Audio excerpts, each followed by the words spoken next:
8th chapter differentials and partial derivatives.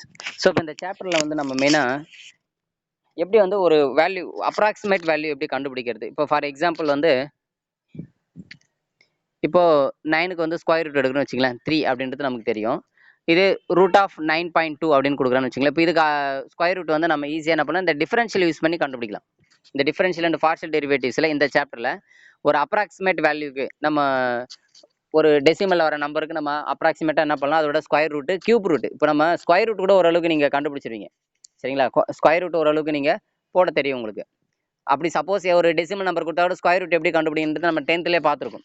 10th வந்து ஸ்டாட்டிஸ்டிக்ஸில் வந்து எப்படி ஸ்கொயர் ரூட் கண்டுபிடிக்கிறது அப்படின்னு தெரியும். அதே ஒரு நம்பருக்கு கியூப் ரூட் கேட்குறாங்க. இப்போ ஃபார் எக்ஸாம்பிள் வந்து பார்த்தீங்கன்னா இப்போ 9க்கு கியூப் ரூட் எடுத்தால் என்ன வரும்னா தெரியாது. 9க்கு கியூப் ரூட் சரிங்களா. 9 கியூப் ரூட்டு ஸ்கொயர் ரூட்னா 3, பட் கியூப் ரூட் எடுத்தால் தெரியாது நமக்கு. சரி, அதை நம்ம வேறு மாதிரி எப்படி கண்டுபிடிக்கிறது அப்படின்னாலும் கஷ்டம். இப்போ 4th ரூட் கண்டுபிடிக்கணும் இல்லைங்களா. இப்போ ஃபார் எக்ஸாம்பிள் இப்போ 8க்கு கியூப் ரூட்னு வச்சுங்க 2 ஆன்சர். ஏன்னா 8 வந்து 2 × 2 × 2 2 கியூப்னு எழுதலாம் சரிங்களா. கியூப் ரூட் எடுக்க முடியும். 8க்கு வந்து கியூப் ரூட் எடுத்தால் 2. சப்போஸ் பர்ஃபெக்ட் கியூப் ரூட் எடுக்காத நம்பருக்குலாம் எப்படி நம்ம வந்து கியூப் ரூட் எடுக்கிறது, அதை வந்து நம்ம இந்த டிஃபரன்ஷியல் யூஸ் பண்ணி ஈஸியாக போட முடியும். எந்த நம்பர் கொடுத்தாலும் cube root, 4th root, 5th root, 6th root, 7th root, nth root, எதை வேணாலும் நம்ம இந்த டிஃபரன்ஷியலை வச்சு நம்ம போட முடியும். ஸோ அதை தான் நம்ம இங்கே அதே மாதிரி அப்ராக்சிமேட் வேல்யூ சரிங்களா. எரர் பற்றிலாம் நம்ம பார்க்க போகிறோம். எரரில் நிறைய டைப்ஸ் இருக்குது, அது என்னன்றதெல்லாம் நம்ம டீட்டெயில்ஸாக பார்க்கலாம். சரி, இப்போ நம்ம ஃபஸ்ட்டு ஒரு சம் பார்க்கலாம்.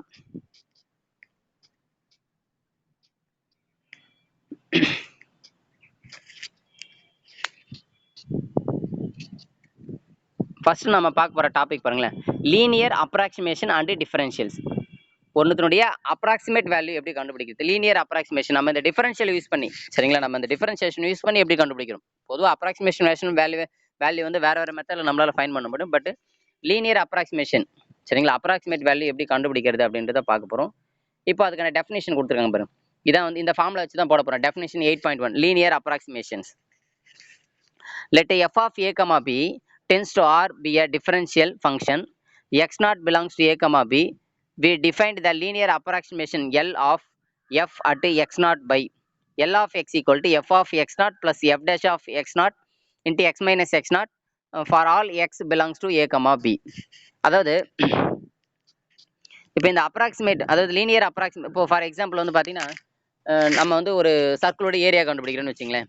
ஒரு சர்க்கிள் இருக்குது, சர்க்கிளுக்கு ஏரியா கண்டுபிடிக்கணும். இதோட ரேடியஸ் வந்து 5 சென்டிமீட்டர்னு வச்சுங்களேன். 5 சென்டிமீட்டர் இருக்குது, இதுக்கு ஏரியா கண்டுபிடிக்கணும். ஏரியா கண்டுபிடித்தா என்ன பண்ணுவீங்க, ஃபார்முலா யூஸ் பண்ணீங்க. என்ன ஃபார்முலா அப்படின்னா பையா ஸ்கொயர். ஸோ இந்த பையா ஸ்கொயர் ஃபார்முலா வச்சுக்கிட்டு இப்போ சர்க்கிளுக்கு ஏரியா கண்டுபிடிப்பீங்க. ஓகேவா. அப்புறமா தான் தெரியுது இந்த ரேடியஸ் வந்து 5 கிடையாது, இப்போ 5.5ன்னு வச்சுங்களேன். இப்போ ஏற்கனவே 5ன்னு சொன்னோம், இப்போ 5.5ன்னு சொல்கிறேன் ரெண்டாவது டைம். அப்போ செகண்ட் டைம் வந்து என்ன பண்ணணும், நம்ம 5.5ன்னு எடுத்துக்கிட்டோம். இப்போ இதோட ஏரியா கண்டுபிடிக்கிறோம். அப்போ என்ன, அதே ஃபார்முலா, அதே பையா ஸ்கொயர் ஃபார்முலா அப்ளை பண்ணி ஒரு ஏரியா கண்டுபிடிக்கிறோம். ஆனால் ரெண்டு ஏரியா வந்து வேரியேஷன் ஆகும் இல்லையா, மாறும். அப்போ ரெண்டுத்துக்கும் எவ்வளோ வந்து அப்ராக்சிமேஷன் எரர் எவ்வளோ அப்படின்னு பார்க்கும்போது ரெண்டுத்தினுடைய எரர் எவ்வளோ, அதாவது ஃபஸ்ட்டு 5ன்னு இருக்கும்போது எவ்வளோ ஏரியா, 5.5 ரேடியஸ் வந்து 5.5 இருக்கும்போது எவ்வளோ ஏரியா அப்படின்னு போது அதோட டிஃபரன்ஸ் எப்படி கண்டுபிடிப்பீங்க அப்படின்னா ரெண்டுத்துக்கும் தனியாக ஏரியா கண்டுபிடிச்சு அதை செப்பரேட் பண்ணிங்கன்னா டிஃபரன்ஸ் எவ்வளோன்னு தெரிஞ்சிடும். அதாவது அந்த எரர் எவ்வளோ சேஞ்ச் ஆயிருக்கு, முன்னாடி இருந்த ஏரியாவுக்கும் இப்போ கண்டுபிடிச்ச ஏரியாவுக்கும் எவ்வளோ டிஃபரன்ஸ் இருக்குது அப்படின்றத கண்டுபிடிக்க முடியும் சரிங்களா. இதை எப்படி போடுவீங்கன்னா நம்ம சுற்றி வளைச்சு போகுது, அதாவது டீட்டெயிலாக போடுவீங்க. எப்படின்னா முதல் அந்த 5 வச்சுட்டு ஏரியாவில் ஃபார்முலா அப்ளை பண்ணுவீங்க கரெக்டுங்களா.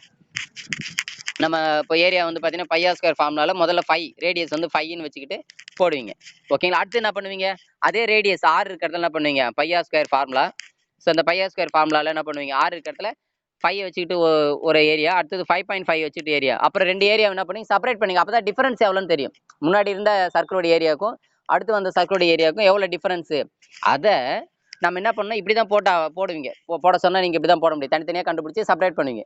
ஆனால் இந்த நம்ம டிஃபரன்ஷியல் யூஸ் பண்ணி ஷார்ட்டாக எப்படி போடுறது சரிங்களா. இந்த மாதிரி எரர் முன்னாடி இருந்ததுக்கும் அதுக்கு அடுத்தது நம்ம அந்த சேஞ்சஸ் ஆகிருக்கும், அந்த ஏரியா அந்த ரேடியஸ் இந்த மாதிரி சேஞ்சஸ் ஆகும்போது அப்போ அதோட ஏரியா வேல்யூம் இந்த மாதிரி சேஞ்ச் ஆகும் இல்லையா.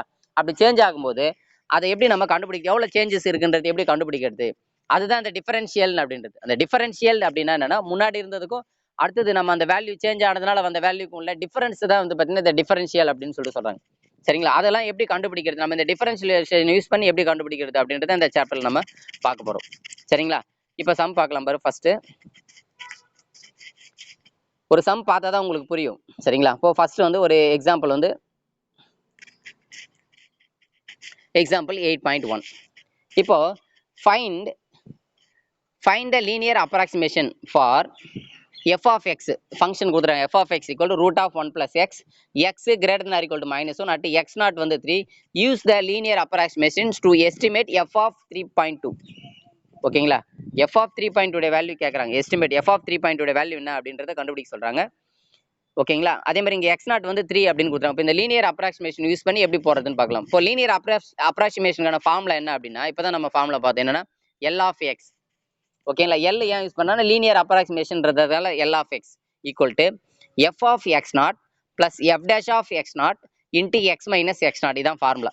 இதுல நமக்கு x நாட் என்னன்றது நமக்கு தெரியும். கொஸ்டின்ல கொடுத்துட்டாங்க x நாட் வந்து 3. x நாட் வந்து 3. Okay, x not okay.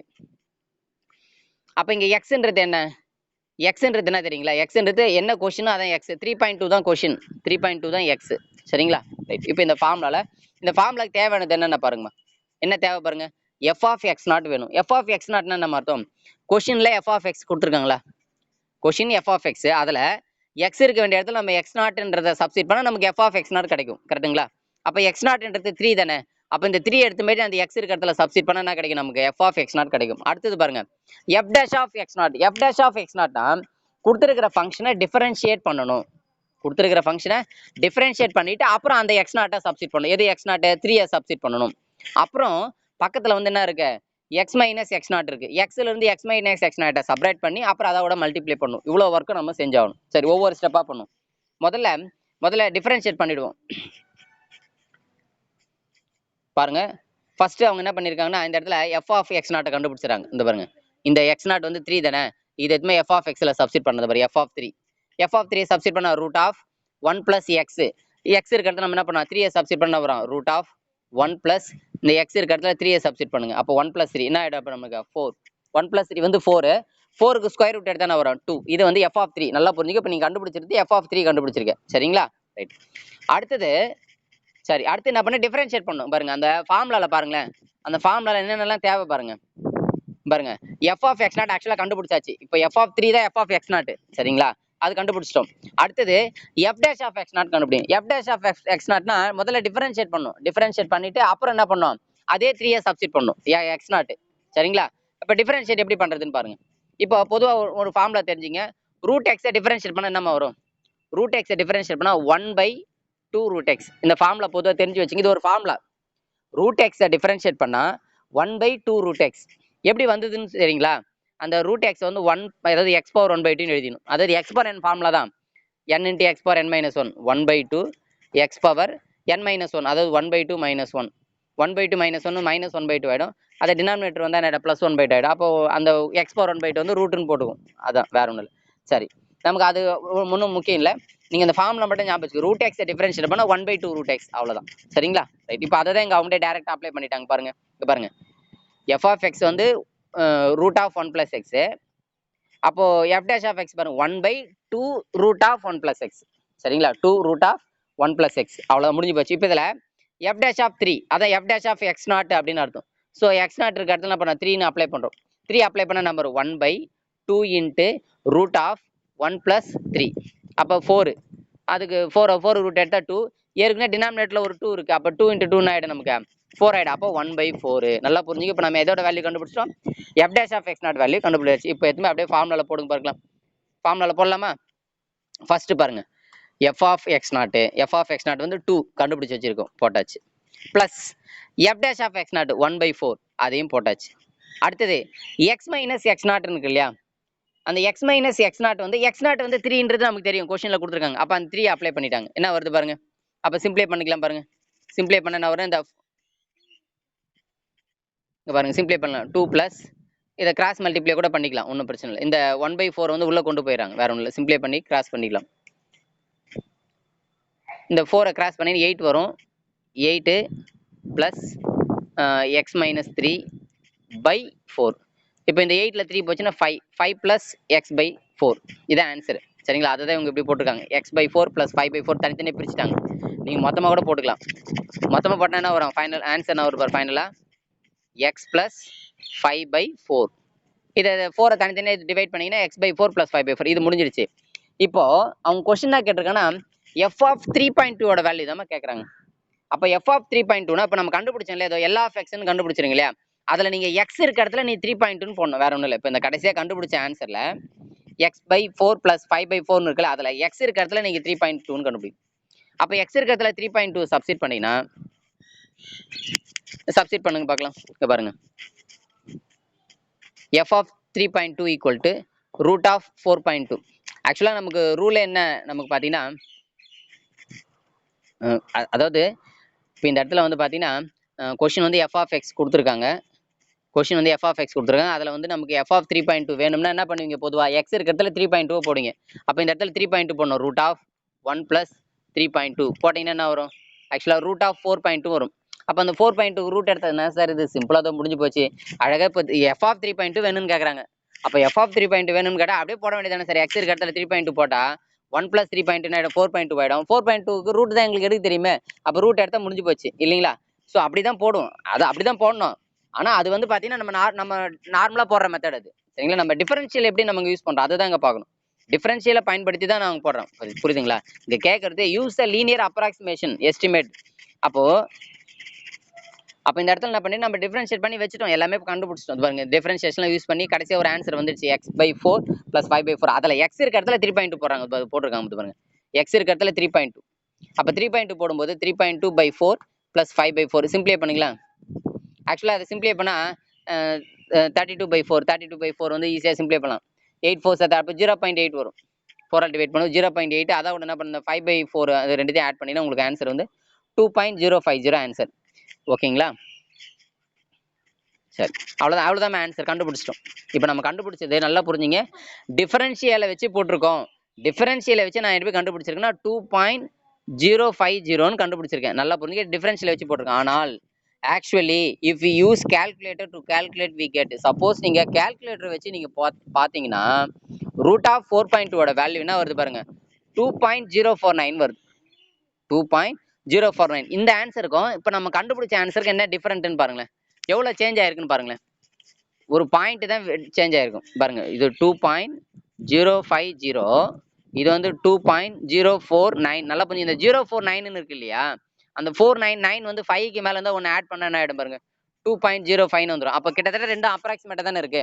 அப்போ நம்ம கால்குலேட்டர் வச்சு போட்டோம்னா ஆன்சர் வந்து இந்த ஆன்சர் வருது சொல்றாங்க. சப்போஸ் நீங்கள் டிஃபரன்ஷியல் வச்சு போட்டீங்கன்னா இந்த ஆன்சர் வருது. அப்போ கிட்டத்தட்ட ரெண்டும் அப்ராக்சிமேட்லி ஈக்குவல், அதாவது எக்ஸாக்டா ஈக்குவலாக வராது, சரிங்களா. எக்ஸாக்டா ஈக்குவலாக வராது, அப்ராக்சிமேட். அதனால தான் இதுக்கு பேர் வந்து லீனியர் அப்ராக்சிமேஷன். சரியா, நம்ம கண்டுபிடிக்கிற வேல்யூ வந்து ஒரு அப்ராக்சிமேட் தான். அப்ராக்சிமேட்ன்றதா தவறானது கிடையாது, நியர்ல வரும், சரிங்களா. அப்ராக்சிமேட்டான வேல்யூ, ஓகேங்களா. ஏன்னா எதுக்காக இப்போ நம்ம இதை சொல்றோம்னா சார், இது கால்குலேட்டர் நம்ம யூஸ் பண்ண முடியாது இல்லை எக்ஸாம்ல. இப்போ நம்ம எக்ஸாம்ல போயிட்டு நம்ம கால்குலேட்டர் போடுறோம், ஓகே, பட் கால்குலேட்டர் யூஸ் பண்ண முடியாது. கால்குலேட்டர் யூஸ் பண்ணாம தான் நம்ம இதோட வேல்யூலாம் நம்ம கண்டுபிடிக்கணும், சரிங்களா. அதே மாதிரி இந்த சம் ஸ்கொயர் ரூட்ன்றதுனால பிரச்சனை இல்லை. இதே சம் கியூப் ரூட் 4th ரூட்னு என்ன பண்ண முடியும், ஸ்கொயர் ரூட்னா நம்ம கண்டுபிடிக்க தெரியும், போட்டுடலாம். ஏன்னா நம்ம வந்து 10th படிச்சிருக்க எப்படி ஒரு நம்பருக்கு ஸ்கொயர் ரூட் எப்படி கண்டுபிடிக்கிறது, டெசிமல் நம்பருக்கு ஸ்கொயர் ரூட் எப்படி எடுக்கிறதுன்னு தெரியும். ஆனால் கியூப் ரூட் அந்த மாதிரி வரும்போது என்ன பண்ண முடியாது, போட முடியாது இல்லையா. அப்போ இந்த மெத்தடை யூஸ் பண்ணும்போது உனக்கு ஈஸியாக போட முடியும். என்ன ஒன்று, இந்த மெத்தட் யூஸ் பண்ணால் நமக்கு டிவைட் பண்ணணும், டிவைட் பண்ணி போடுங்க, அது நார்மலாக தெரியும் உங்களுக்கு, அது போட்டுக்கலாம், ப்ராப்ளம் இல்லை, சரிங்களா.